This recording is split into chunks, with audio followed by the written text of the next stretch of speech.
Emva kwalokho-ke kuthe dukuduku kwase kufika umama ozala thina wasithatha-ke ngoba wayibona naye isimo ukuthi abantwana nabo bahlukumezekile ngoba naye wayehambe washona kwenye indawo, yena wayeze la eThekwini-ke. Okay. So wafuna umsebenzi wathola-ke naye eTshalideni waseyasilanda lapha esasikade sigcinwe khona ngenxa yokuthi wayebona sesihlukumezekile. Masifika la safike sahlala kwawukuthi nala sasihlala khona sasihlala ka-boyfriend yakhe ngingasho njalo.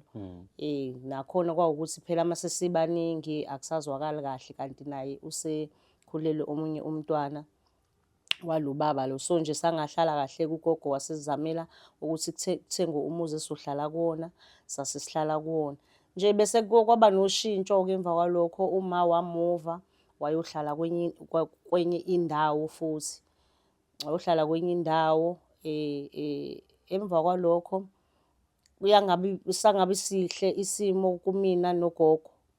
Ngase nginayo ingane yokuqala neyesibili. So uma eyayithatha iy'ngane.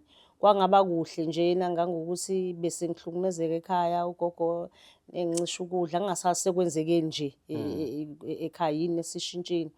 Esesincisha ukudla, esemina ngedwa futhi engicisha ukudla. Anganginika ingubo yokimbatha, ngilala phansi ngigodola. Wagcina esengixosha-ke lapho-ke nje sengisidina nje ngingazi kodwa ukuthi kwenzakaleni.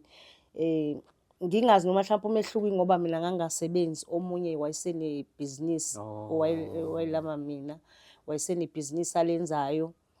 So nje mina ngingasathandeki-ke ngagcina sengibona ukuthi no, angihambi nomngani wami futhi ngoba wayeyibona ngangiyixoxa lento lena.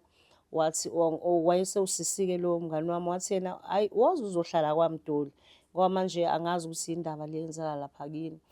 Okay, ngamuva ngayohlala naye, vele iy'ngane kumele ukuthi lezi ngane lezi ngibuye ngihambe ngiyoy'bheka laphaya ngikwazi ukuphasa nami something. So ngahlala la kalo sisi ngalesi sikhathi ngisahleli nje isikhashane ngibona ukuthi nakhona impilo engazuthi ayinhle kahle-ke manje-ke.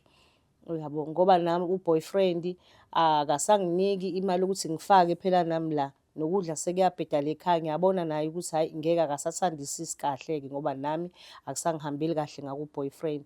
Ngihlale shuthi kunomngani wethu-ke bejwayele ukusivakashela obeseqalile yena ukuthi athengise ngomzimba.